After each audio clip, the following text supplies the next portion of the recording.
மின் கட்டண உயர்விற்கு மத்திய அரசை குறை காட்டும் தமிழக அரசை பொதுமக்கள் ஏற்றுக்கொள்ள மாட்டார்கள் எனவும், திமுக அரசு மகளிருக்கு வலது கையில் 1000 ரூபாயை கொடுத்துவிட்டு அந்த பணத்தை இடது கையில் பிடுங்கிக் கொள்கிறது என தமிழ் மாநில காங்கிரஸ் தலைவர் ஜி.கே. வாசன் பேட்டி.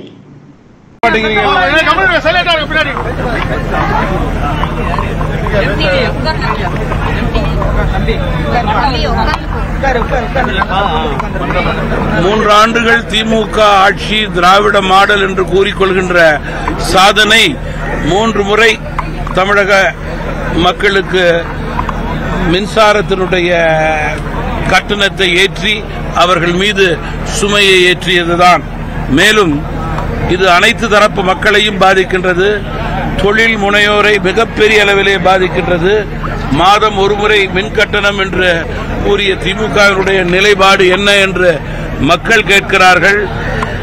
மின் கட்டணத்தினுடைய உயர்வுக்கு தமிழக மக்களை ஏமாற்றுவதற்காக மத்திய அரசை குறையாற்றுவது என்பதை மக்கள் ஒருபோதும் ஏற்றுக்கொள்ள தயாராக இல்லை.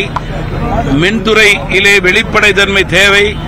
அதன் அடிப்படையிலே மின்சார தேவையை மக்கள் மீது சுமையில்லாமல் பூர்த்தி செய்யக்கூடிய அரசாக இந்த அரசு செயல்பட வேண்டும்.